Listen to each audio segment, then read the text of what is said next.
Napakagat ng labi si Micaela nang lalong humigpit ang yakap ni Emmet. Dinig na dinig niya ang kabog ng kani-kanilang mga dibdib. Ang malamig na klima ay nag-umpisang umalinsangan. Inabot ni Emmet ang kamay ng dalagang nakapaloob sa short niya upang hindi maipit sa ginawang pagpihit at pagpapalit ng pwesto. "Huwag muna natin biglain." Bulong ni Emmet sa tenga ng dalaga na hindi man niya sinagot ay lubos niyang kinataka. Ngunit hindi pinigil ang lalaki nang maramdamang binubuksan nito ang botones ng suot niyang pantulog. Napaliyad si Micaela nang nilapat ni Emmet ang mainit na palad sa kanyang sikmura. Ang isang kamay tinatanggal ang pagkakasuot ng pang-itaas niya. Muling naramdaman ng dalaga ang hininga ng lalaki sa kanyang muka. Pagkuway dumako ang bibig sa kanyang punong tenga. Nagpaalam kung maaaring pagpalain ang kanyang katawan. Sunod-sunod na pagtango ang kanyang ginawa. Nag-alangan siyang magsalita dahil bukod sa panunuyo ng kanyang lalamunan, baka mautal siya sapagkat alipin ng estrangherong damdamin. Posible pala ang ganoon. Sabay-sabay niyang nararamdaman. Kinakabahan siya, nakikiliti, nasasabik, at nagiinit ang bawat himaymay ng kanyang katawan. Kinulob ng isang kamay ni Emmet ang kanin niyang dibdib. Isang impit na ungol ang kanyang pinakawalan. Otomatikong naitakip ang isang kamay sa bibig. Nag-alala na baka marinig ng ina sa kabilang silid. Ang isang kamay na humawak sa garter ng panjama niya ay akmang hihilahin pababa ng mag-alangan. Ngunit kinabayan pa ni Micaela na ituloy iyon. Inangat ang katawan upang matanggal ang suot niyang pang-ibaba. Natira ang panty na agad ring tinanggal ni Micaela. Nang paibaba na sa hita, si Emmet ang nagpatuloy ng pagtatanggal ng suot na saplot. Hindi na inintindi ni Micaela kung malalaman nitong basa ang panloob na hinuhubad. Tila na kuryente ang dalaga nang maramdamang saglit kumaskas ang dunggot ng isang dibdib ni Emmet sa kanyang hita. Sa ginawang pag-angat nito, wala na itong suot pang itaas. Gusto niya sanang buksan ang lampshade, ngunit siya ay nag-alangan. Baka sa liwanag na pumaha, magkahiyaan sila. Masira ang nakakakiliting sandali.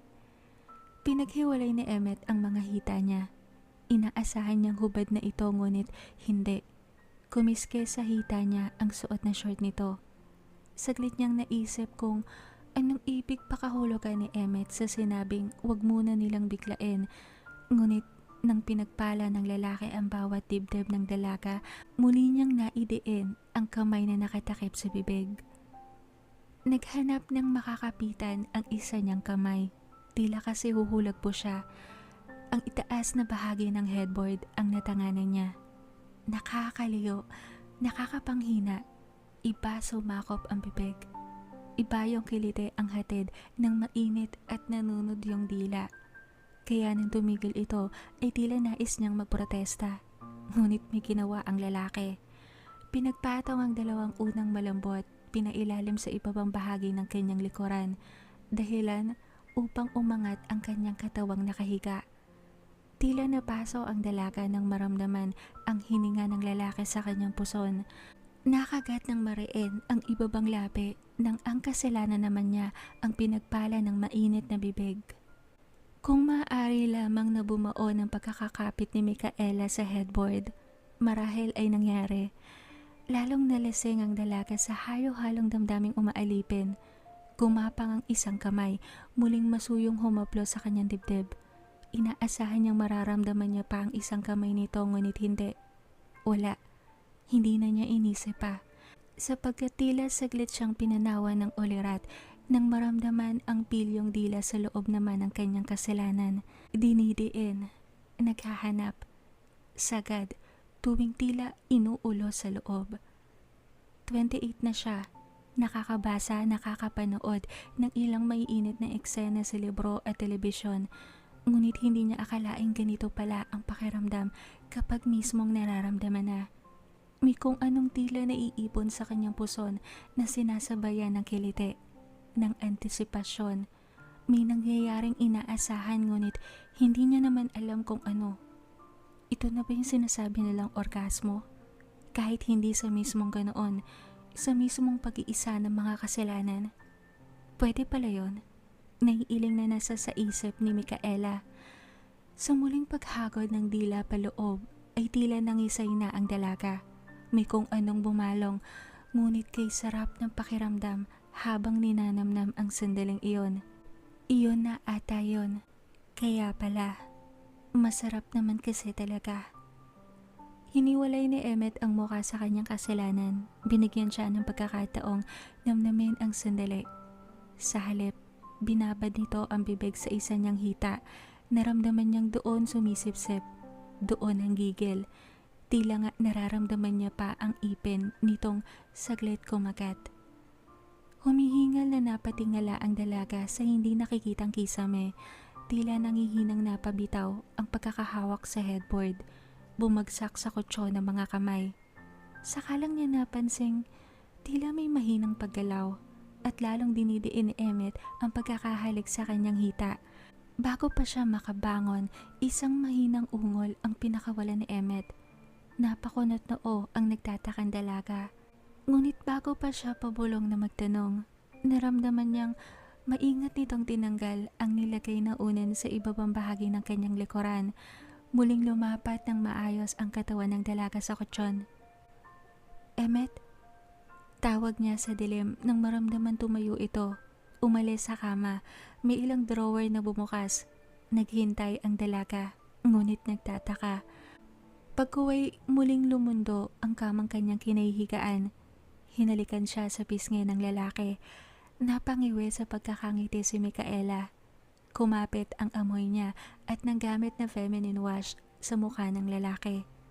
Naramdaman niyang sinuot nito sa kanya ang pang-itaas na pantulog. Tinulungan pa nga siyang magbotones.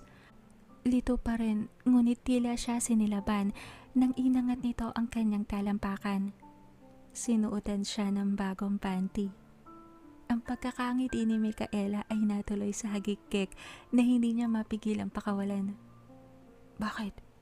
Tanong pabulong ni Emmet na kinabig siya palapit at kinulong siya sa mga bisig nito. Hindi na nagdamit si Emmet. Tanging shirt lang ang suot. Inabot ng paa nito ang kumot.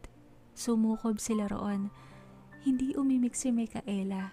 Umiling lang bago hinalikan ang labi ng lalaking nagpapanggap na asawa niya. Sinubsob na lang ang mukha sa dibdib ng lalaki. Sa isip niya, kakaiba ang aftercare ni Emmet. Papantihan ka pagkatapos. Alam nilang hindi sila agad makakatulog. May kung ano sa pagitan nilang tuluyang nabuwag. Bukas, gigising silang may bagong rason upang isipin ang isa't isa maghapon. Paano ka nga pala? Ako lang yung nakaraos or... Hindi na ituloy ni Micaela ang sasabihin, ngunit binulong ni Emmet na humabol raw ito. Pagkatapos niya, naikagat ni Micaela ang ibabang labi nang maalala ang saglit itong pagbabad ng bibig sa hita niya at mahinang paggalaw nito.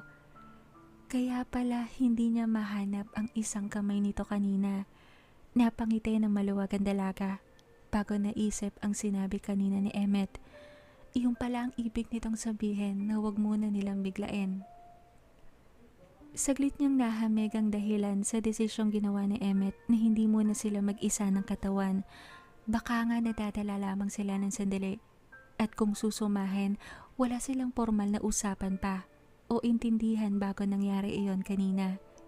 Tila tuloy lalong gumuwapo ang lalaki sa kanyang paningin.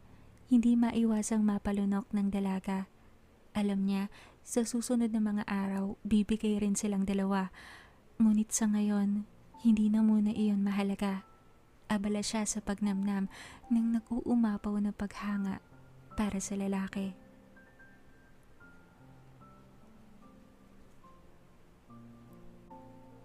Hindi sa alarm ng orasan nagising ang dalawa sa mga katok ng pinto. Inaasahan nilang bubukas iyon ngunit hindi.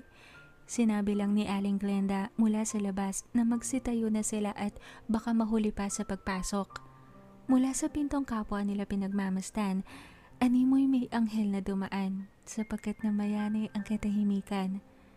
Hindi mahamig ni Mikaelang tumayo sa kamang kinahihigaan. Nakapanti lang siya. Nakaramdam pa ng hiya sa nangyari kagabi. Nang matagpuan ng tapang, nalingain si Emmet. Nakita niyang nakatingin rin ito sa kanya. Naglalaro sa sulok ng bawat labi ang pinipigil ang pagngiti. Kumikinang ang mga mata nito. Morning? Patanong na bati ng dalaga, hindi maiwasang mahawa sa reaksyon ng lalaki. Tuluyang sumilay sa labi ng lalaki ang matamis ng ngiti. Hindi ka sure? Tukso nito. Hindi eh. Sakay ni Mikaela. Tapang-tapang mo kagabing mananching tapos hindi ka sure ngayon. Patol pa rin ng lalaki. Natawa ng tuluyan si Mikaela. Okay naman tayo, di ba? Pag-uway tanong ni Emmet na kinukuha ang kamay ng dalaga. Hinalikan ng kamao. Saglit kumunot ang noo ni Mikaela. Hindi makasagot dahil hindi lubos na maunawaan ang sinabi ng lalaki. Kung anong ibig sabihin nito. Hindi ka naman papayag na mangyari yun kagabi kung napipilitan ka lang. Hindi mo naman nata gagawin yun para idahilan na maging komportable tayo sa isa't isa. Ani Emmet na muli hindi sinagot ni Mikaela. Ano kaya kung totohanin na natin to?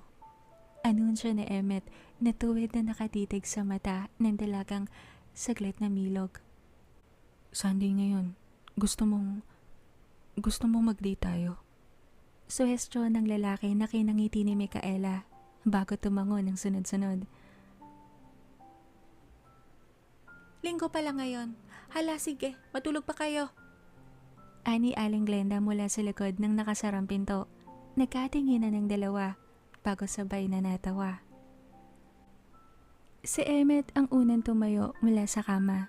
Hindi maiwasang matitigan ng dalaga ang walang pang itaas nitong katawan. Wala sa loob na nahaplos ni Mikaela ang nagulong buhok habang pinipigil ang pakatitigan ang plat nitong sikmura. Pasunod na sana sa pagtayo ang dalaga nang mapansing may kinuha si Emmet sa ilalim ng unan.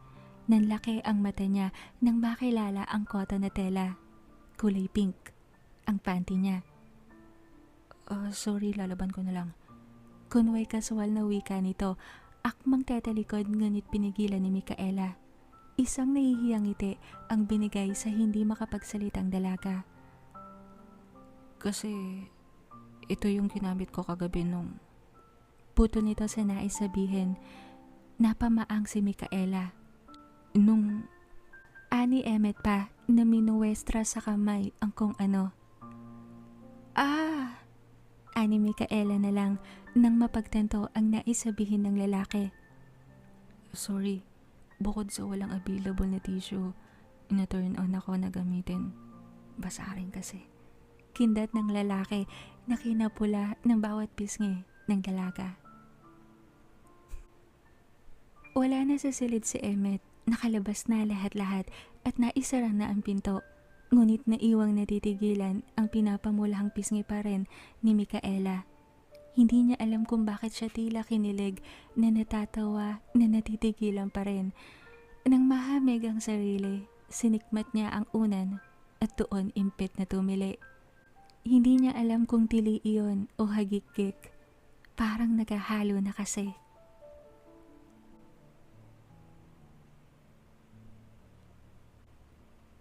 Nagpapalipat-lipat ang tingin ni Aling Glenda kay Emmet at kay Mikaela. Paano'y hindi na nagsasalita ang dalawa at madalas panay lang ang nakawa ng tingin sa isa't isa. Ang anak niyang babae, hindi matanggal ang pagkapula ng pisngi, isang bagay na hindi niya nakita sa anak kahit kailan. Buntis ka na ba?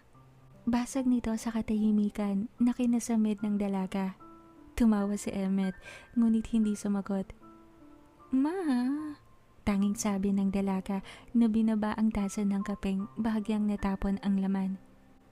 Iba kasi ang aura mo ngayon, iyon lang naman ang dahilan eh. Kaswal na patuloy ng ginang habang pinapalaman ang itlog sa pandesal. Hindi po ba pwedeng napasarap lang ng tulog, maganda ang gising?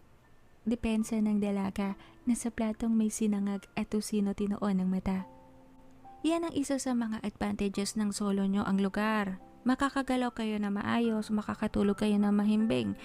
Yung dalawang kapatid ni Jedy mahilig magpuyat sa panonood ng basketball. Kahit mahina ang sound, rinig pa rin sa loob ng silid.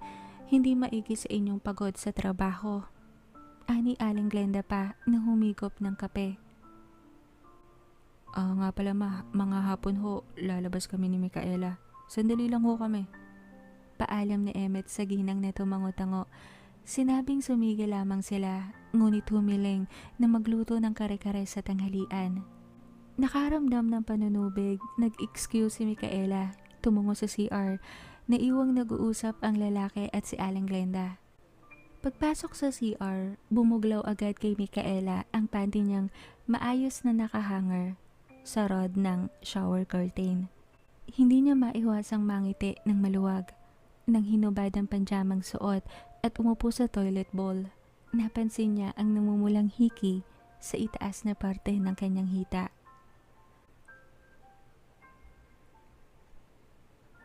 Nang makapagpababa ng kinain si Aling Glenda, lumabas ito ng garahe, dumampot ng walis tingting at gunting.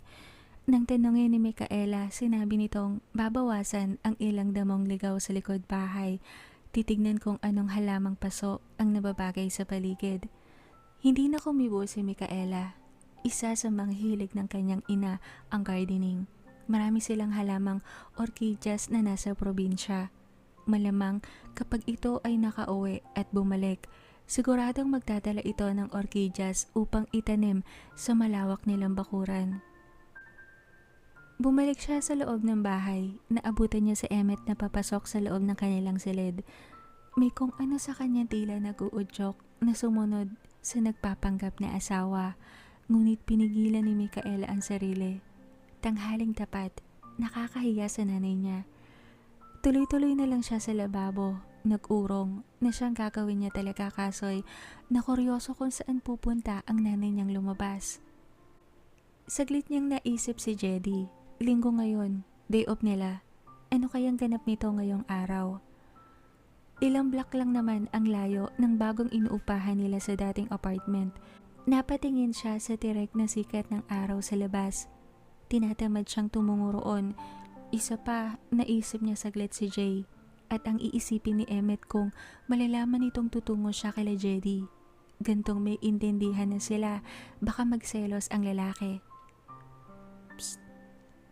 Napalinga si Micaela sa silid nilang bukas ang pinto. Nakasilip roon si Emmet. Niyayaya siyang lumapit. Nailing ang dalaga. Grabe ang tukso. Bakit? Kunway tanong niya, ngunit hindi umaalis sa kinatatayuan habang sinasalansan ng ilang platong nahugasan. Anong susuotin mo? Tanong nito mula sa pagkakasungaw sa pinto. Tinutukoy marahil ang lakad nila mamayang hapon. Saglit na napaisip si Micaela. Ano nga ba? Inabot niya ang puting basahan na nakasampay sa hawakan ng rep. Nagpunas ng kamay. Bago tinignan kung maayos na ang lababo. Ayaw ng mama niya sa lahat yung mga naiiwan trabaho. Nang makontento sa pagpasada ng nilinis na lugar, lumapit kay Emmet na agad namang inabot ang isa niyang kamay. Marahan siyang hinatak papasok sa loob at sinara ang pinto. Nilock. Diniskartehan siya ng nakaw na halik sa lapi na sinundan ng maingat na pagkabig sa kanya palapit. Kapwa nila ramdam ang pagtaas ng mga libido. Habang pinagsasalubong ang mata ng isa't isa. Red dress, yun ang susuotin ko. Mahinang bulong ni Micaela sa tumangong lalaki. May pulang polo shirt ako, okay lang ba na magkakulay tayo? Mahinang bulong nito sa napakagat-labing dalaga. Huwag mong kagatin, akong kakagat. Ani Emmet sa natawang dalaga. Pinagapang ni Micaela ang mga palad paakyat sa dibdib nito. Sinapo ang panga at inabot ang labi ng lalaki. Naghinang ang kanilang mga labi. Ang una nilang halik, bilang sila. Lumalim ang halik. Bawat tudyo ng isa, kumakante ang isa. Bawat paling ng mukha ng isa, sinusundan. Walang mga kamay na nangahas o naglakbay. nagtuon ng atensyon ng dalawa sa paghihinang ng kanilang mga labi. Kapwa ninanamnam ang tamis ng unang halik. Best friend! Tawag ni Jedy mula sa labas ng kwarto. Siyang nagpabalik sa dalawa sa kasalukuyan. Maingat na inawat ni Micaela ang sarili. Nilayo ang muka sa lalaking humabol pa sa kanya ng halik. Nagtanim ng mumunting halik rin sa kanyang pisngi. Humihingal ang dalawa, pinagpapawisan sa alinsangan ng paligid at sa nagiinit na mga katawan. Aalis daw kayo? Tanong pa nito na nag-umpisang kumatok na sa pinto. Saglit sinipat ni Micaela ang sarili sa harap ng salamin. Si Emmet naman ay tumungo sa closet at nangingiting kunwari ay may kinuha sa loob. Sakalang binuksan ni Micaela ang pinto. Ang nakangising si Jedy ang napagbuksan. Nakakaistorbo ba ako sa inyo? At saan naman kayo? Hindi na natapos ni Jedy ang sasabihin nang mapasadahan ng tingin ang dalagang pulang-pula na naman ang bawat pisngi. Damay pa, pati ang mga tenga.